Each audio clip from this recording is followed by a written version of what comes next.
So what is a GET podcast?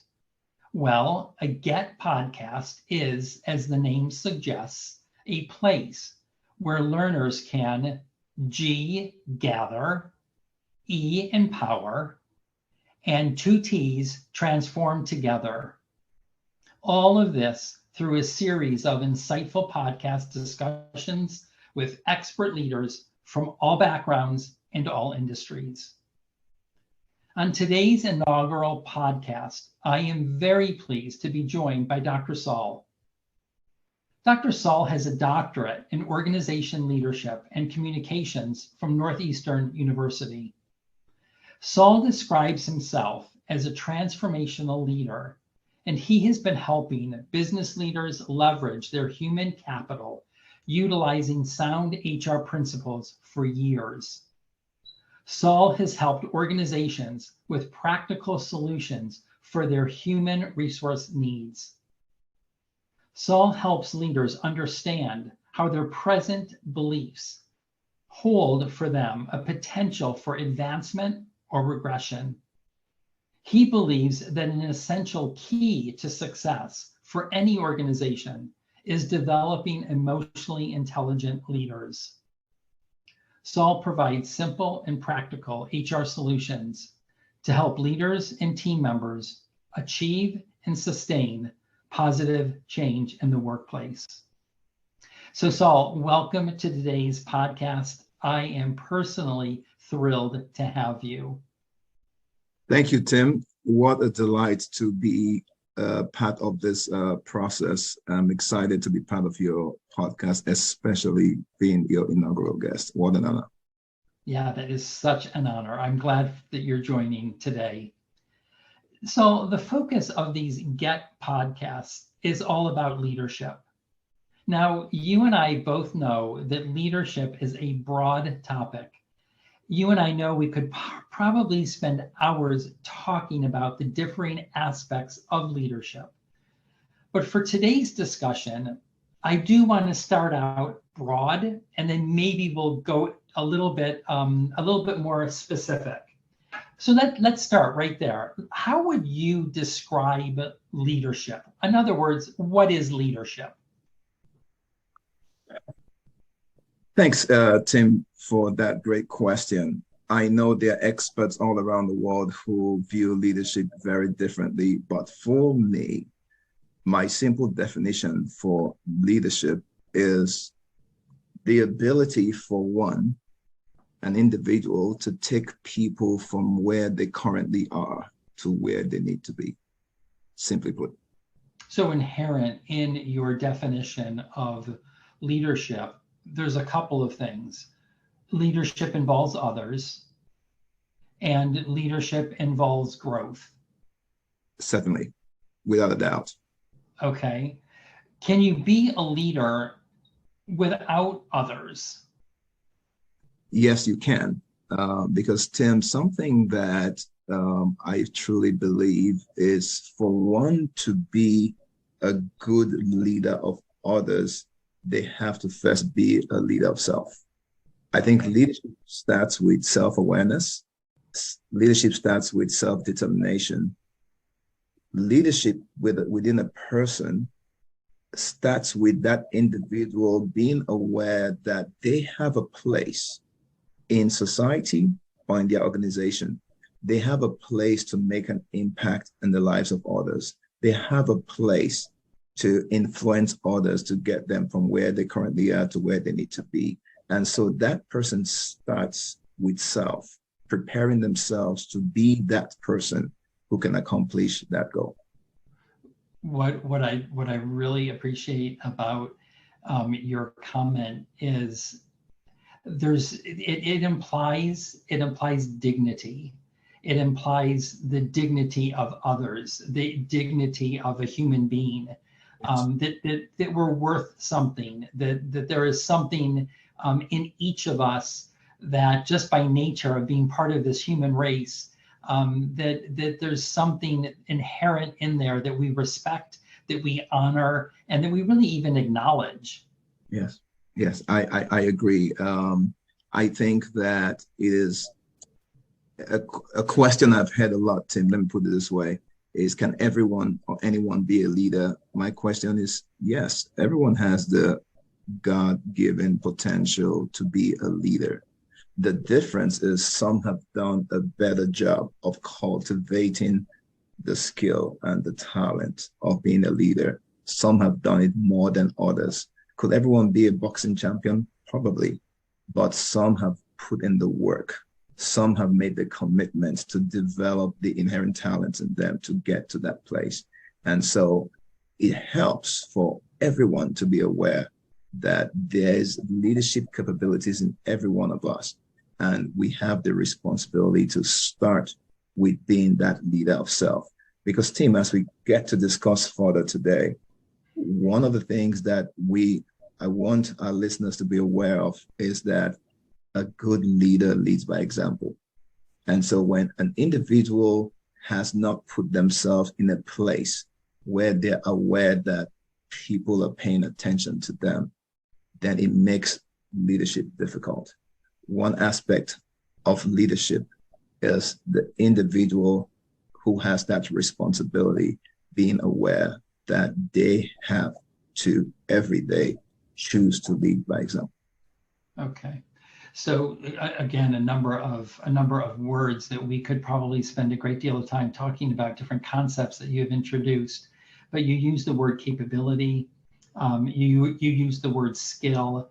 That's something that each of us does possess. I am curious though, from your work with leaders, how do you differentiate one that is an effective leader from one that is an ineffective leader? And is the premise of my question even correct? Yes, the premise of your question is correct because people can tell when they're experiencing good leadership and they can tell when they're not experiencing good leadership. So let's start from there, that we don't lead in isolation. A leader without people is just a person taking a long walk. Once you're aware that the people paying attention to you, you prepare yourself to impact them in a manner that they need to be impacted. You're trying to get them from one position to a different one. So that's a choice you make to prepare yourself, because we have that age-old phrase that says, you fail to plan, you plan to fail. And so people pay attention to the quality of leadership they're receiving. A good leader inspires the people. A good leader communicates effectively to the people. A good leader has a big picture mentality, and people can see that. A good leader is not petty. A good leader is one who constantly thinks about what they need to do to change themselves, but also to transform and impact the people that they lead to help get them to where they need to get to. Now, what's an ineffective leader? One who has the opposite traits to what we described. An ineffective leader is one who's not able to communicate effectively to their people. An ineffective leader is one who's not able to paint a picture for their people as to where they are going. What's the age-old question people ask themselves is, what's in it for me? An ineffective leader is not able to answer that question. A good leader, on the other hand, is always able to tell a story that here's where we're trying to get to, and here's the benefit for the organization, but also here's the benefit for you as an individual. When people are able to hear those answers to their lingering individual questions, they feel good about their leader. And one more important point, Tim, I firmly believe that when people are able to determine that their leader is looking out for their well-being, they're able to give their best to that leader. When, on the other hand, people determine that the leader is just in it for him or herself, not for them, they respond in the most negative manner, or they just don't respond at all. That tells you difference between a good and an ineffective leader. It almost sounds like as you're describing the effective leader, it almost sounds as if an effective leader is one who is able to, I'm just going to use this term, manage tension between having a self focus while at the same time having an other focus. And I'm not going to say balance because I don't know if there's a balance that can ever be achieved there, but it sounds like an effective leader can manage the tension. I'm aware of myself and I'm aware of the impact that I'm having on others. Yes. And so I am concerned with others equally as I'm concerned about myself. Without a doubt. An effective leader is able to function in two different levels. They still have to pay attention to the day-to-day, sitting down with the teams and setting goals for them and measuring expectations, setting expectations and measuring performance. But most importantly, they have to be able to withdraw themselves, get away from the day-to-day politics and think big picture. What's our role in the organization? What's our role in our world? And what do I need to do every day to get us closer to those goals that we have set? That's the role of a leader. So being able to, as you say, manage the dual responsibility of thinking about others, but thinking about self. What do I need to do to keep everyone focused? Remember, everyone starts with a great plan. But as we go through life and day-to-day experiences, the things that occur that tend to derail us from the big plan, the big picture plan, the leader's role is to get back to the drawing board and say, how do I get us back on track? Or are the things, like the job of an umpire, are the things that are happening now, are they helpful in getting us to where we need to get to? That's the role of an effective leader. Okay. So from your background details that I shared a few minutes ago, I actually talked about you yourself being a transformational leader. So you yourself, a transformational leader, working with HR professionals, other leaders, other organization leaders, and your role is you're providing practical solutions to help the organization achieve, better results. So this discussion about ineffective leaders, effective leaders, I would imagine that in your work, you have seen probably leaders that you would describe maybe as ineffective, as well as numerous leaders that you would describe as effective. Can you take an ineffective leader, you yourself, the transformational leader, can you take an ineffective leader and transform them into an effective leader? Good question. But Tim, I will preface my answer with the fact that since the people I work with might be paying attention to the podcast, I will answer it this way. I have met leaders who could improve. How about that? Fair enough. Fair enough. I have met leaders who could improve. Yes, the question, that's a good question, Tim. I think there are about 7 things I'm sure there are more, but there's 7 areas I focus on when I think about effective leaders. It starts with number 1, effective communication. I'm feeling like I should get out my notebook and I should write down these 7. You're very specific about 7. I'm sorry to interrupt you. Start with number 1 again. Okay, number 1 is effective communication. They must be able to effectively communicate vision and strategy to their team. The ineffective leader is one who's not able to do so. So my work with that kind of leader is to help them get better or improve their communication skills and their ability to present to their team in an effective manner, number 1. Number 2, I talked about leading by example and being consistent. I've had many conversations with leaders who would say something and would do something else. So part of getting them to becoming an effective leader is helping them understand that people pay attention to what you do. Remember the age-old saying by my favorite poet, Ralph Waldo Emerson, I can't hear what you're saying because I see what you're doing. So people pay attention to the leader, and when they see that their actions are inconsistent with their behavior, with their words, people have a challenge with that kind of leader. So part of my responsibility with helping transform an ineffective leader to an effective leader is helping them become aware that what they say must be what they do. Their actions must line up with what they say. And to the extent that they change their mind about something they've said, they need to communicate that to their team to say, you know what, I know I used to say this for quite some time, but I have now changed my mind, and this is what I now believe. So people give you room to change your mind, but you need to communicate that to them. That's number two.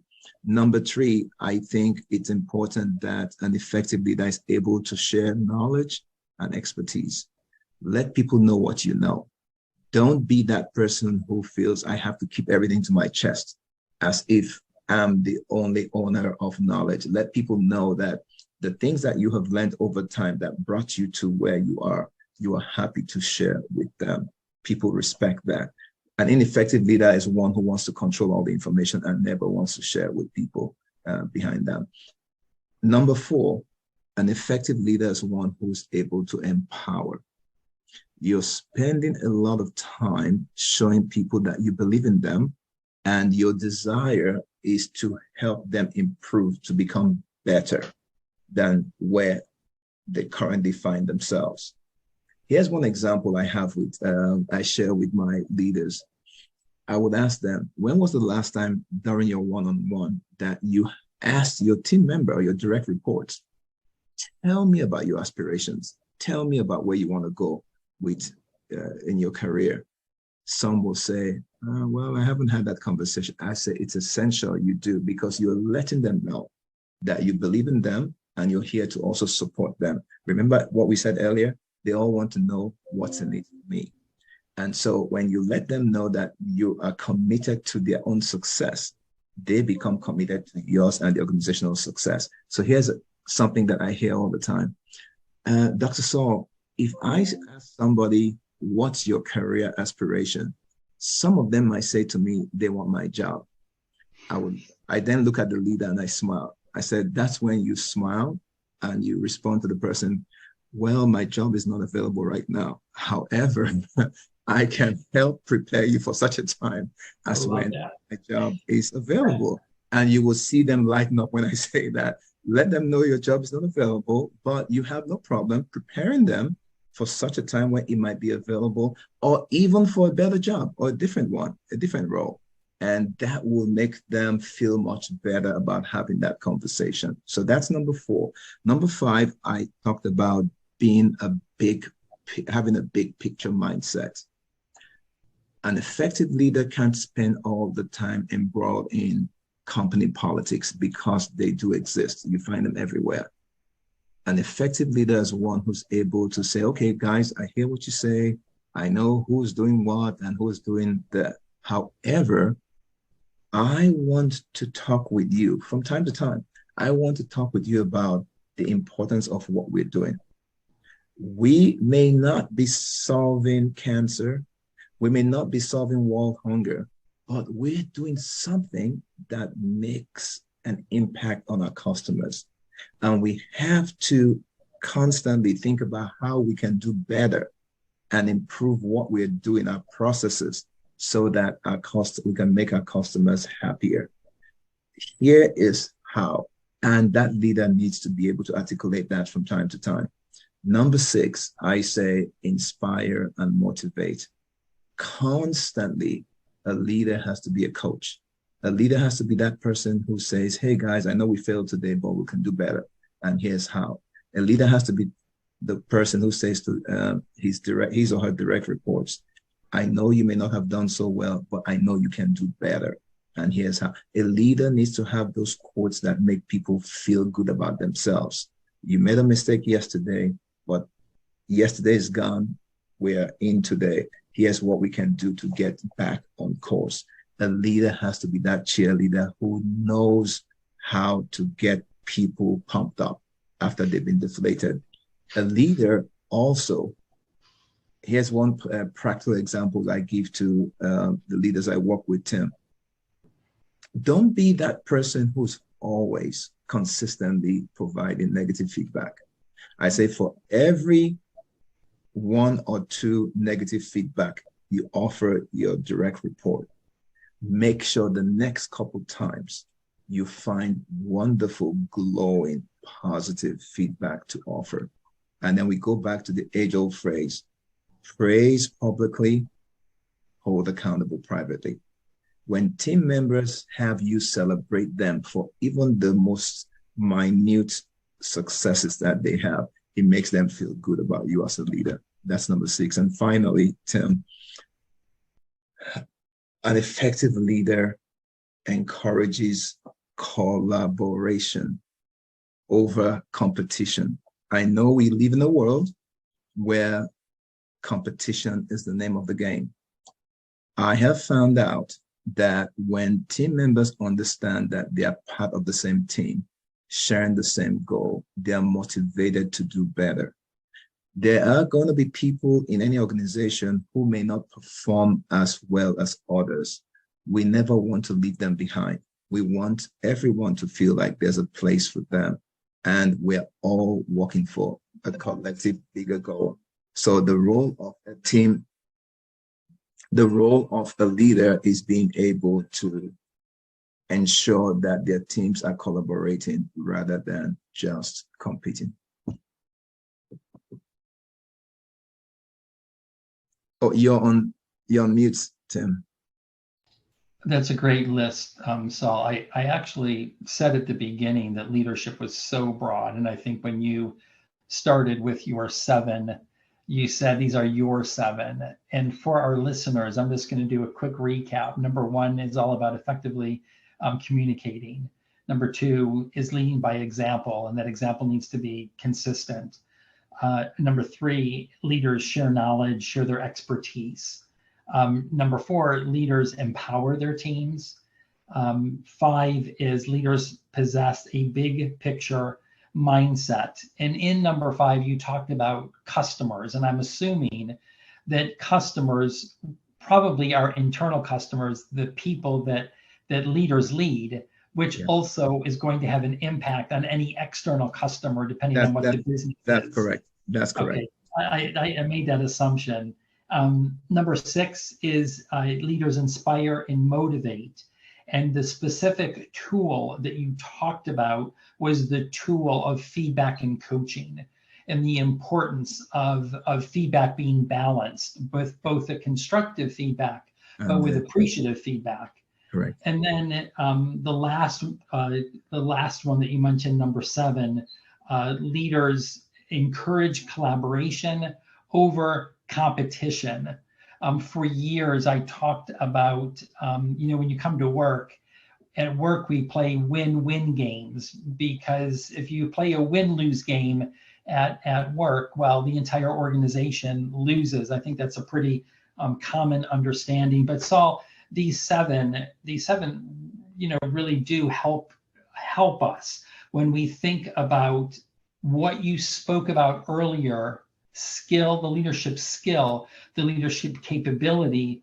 Well, any leader who's done a quick self-assessment can look at these 7 and do a quick assessment of themselves and say, oh, wow, I need to do maybe 1 or 2 of these in order to become more effective. Yes. And that's where, Tim, if you remember at the beginning of our conversation, we talked about the importance of self-awareness. We talked about the importance of the leader being a leader of self. So when you're a leader of self, you're able to go back and look through the list and say, maybe I can do better in this area or in that area. We have had leaders who typically were divisive. They did the divide and conquer approach to leadership. They had that when I met them for the first time. And I encouraged them to try something else. Why don't you try the collaborative approach? Let everyone know that they have an important place in the team, and everyone plays a role in the success of the team. And if you create that mindset, then it will not be this group versus that group. It will be we're all in it together.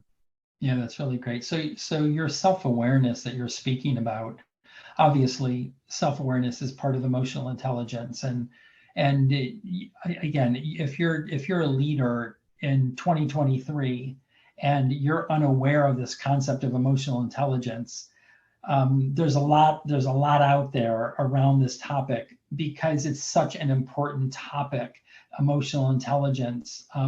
So I'm not going to ask you a specific question about emotional intelligence, but I know that you recognize it as being very important. What are your high level thoughts, Saul, about leadership and emotional intelligence for those that are listening today? Thank you, Tim. The day I came in contact with information about emotional intelligence, it changed my life radically. It changed my perspective of leadership because I have since learned that for leaders to be effective at what they do, they must be effective at emotional intelligence. They must be self-aware. I think that I've always said to senior leaders in organizations that if their organizations are going to do well, they must be able to train and develop emotionally intelligent leaders. Why? An emotional intelligent leader is one who practices self-awareness. An emotional intelligent leader is one who understands what's working and what's not. An emotional intelligent leader is one who understands his or her audience. They're constantly conscious about how they're impacting the people that they lead.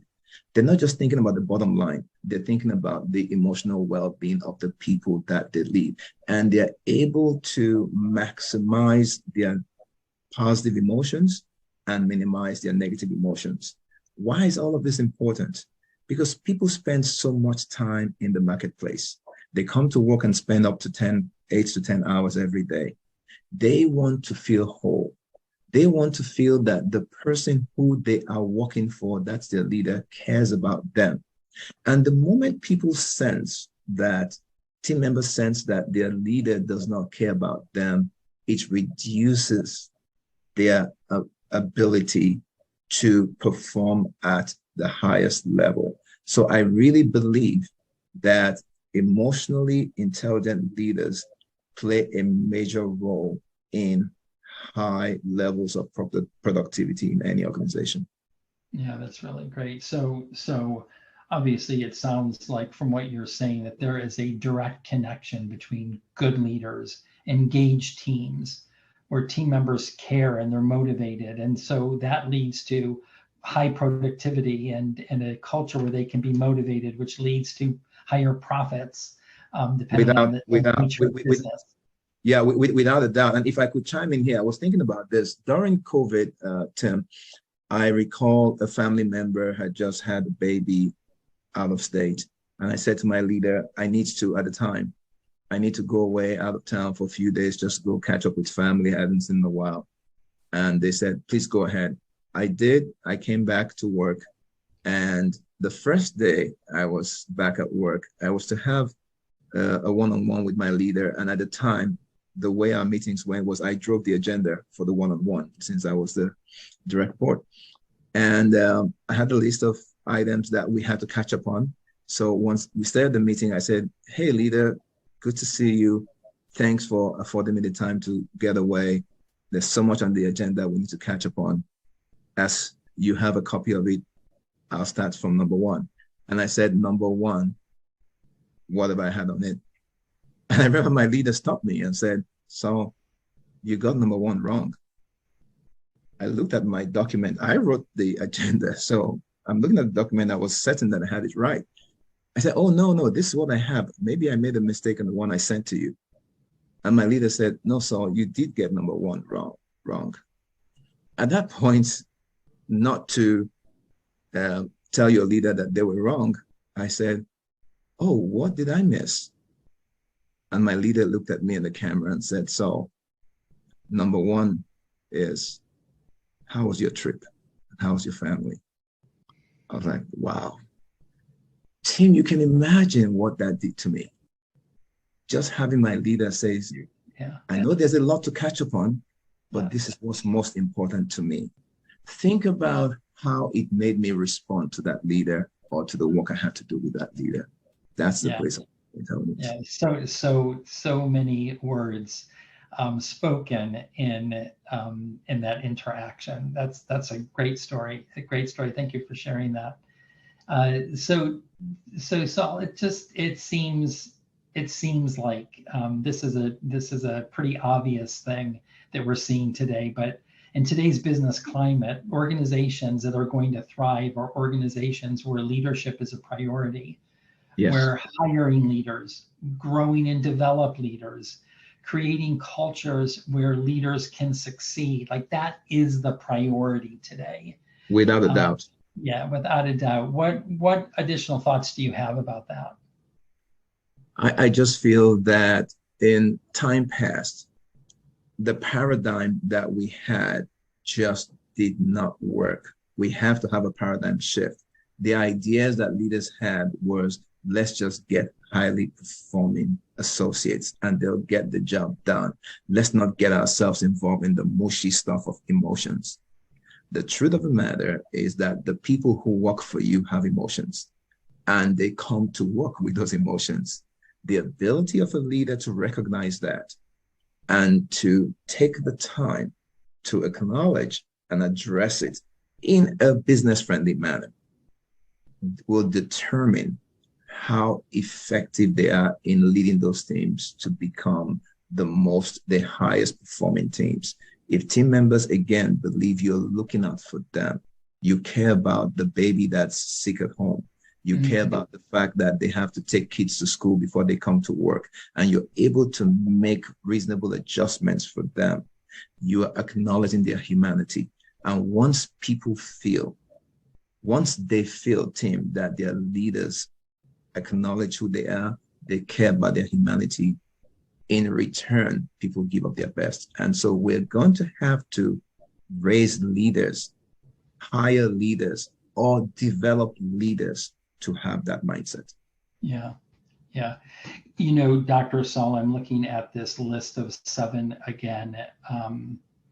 We have, there's so much that we could touch on.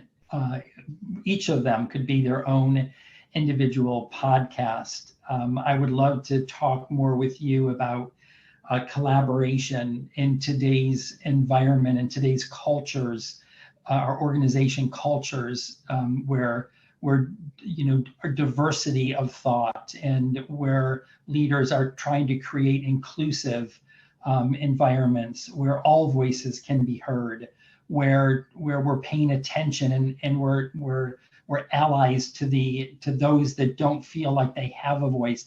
Well, there is just so much in each of these 7 characteristics that you have listed. Each of them could be their own separate podcast. I'm hoping that you'll come back and that you'll join us for another time where we can get you as our guest, where you can share more. I will be delighted. Yeah. So again, for those that are listening, our guest has been Dr. Saul, who has made his career really helping leaders excel, helping organizations be the best that they can be, both internally and external. Dr. Saul has a doctorate in organization leadership and communications from Northeastern University. And again, Saul, thank you for being with us today. I hope you will come back.